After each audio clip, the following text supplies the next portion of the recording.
Hi, thanks for joining me again today. This is the next issue of How to Make Money from Your Garden. Today we're going to look at what you can do if you have a big, magnificent, flowery garden that you take a lot of pride in and you keep absolutely immaculate.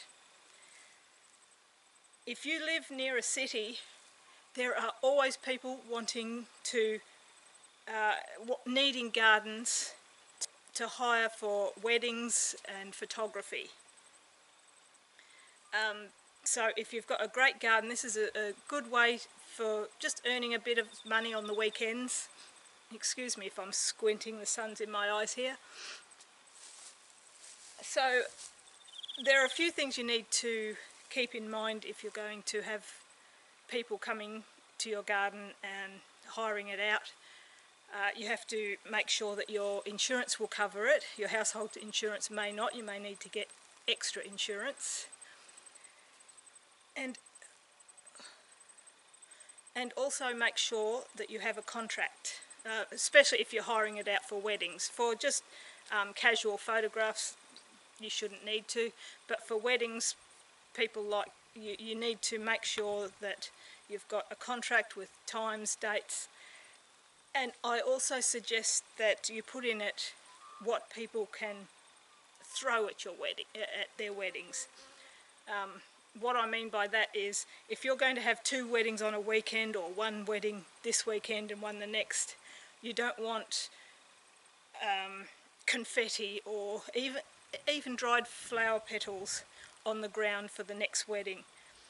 It doesn't really take away from the special experience, but it's just little things like that that can make a difference, that can help spread the word of how great your garden is.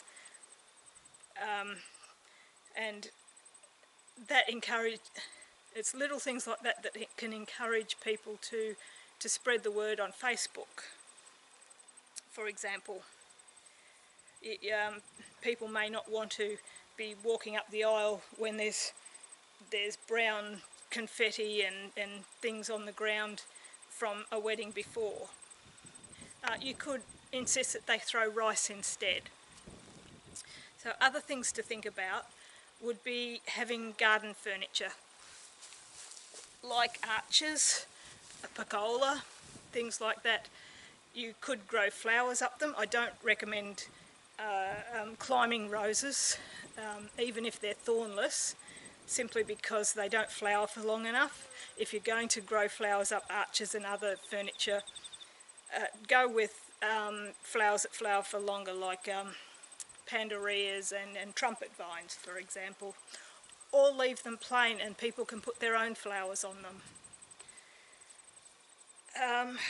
Other sorts of furniture you might want to have scattered around are wooden or stone benches for photography, things like that. You could advertise your garden as a place for people to have picnics, Deb photos, family photos, that sort of thing. You'd be surprised how many times I see on some Facebook groups people asking for recommendations of gardens and parks to take their pictures in.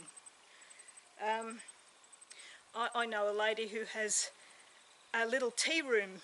She has a huge garden and she has a little tea room. You may not want to go to that amount of trouble because you have the extra expenses and regulations, but it's another thing to think about. So yeah, that's about it for this one. It's only a short one, but just something to think about. But remember that if you're going to go this way, your garden has to look immaculate all the time. You've got to take a lot of pride in it. I couldn't do it with mine. But anyway, thank you very much for joining me today and watching, and I will have another video out for you next Monday. Bye.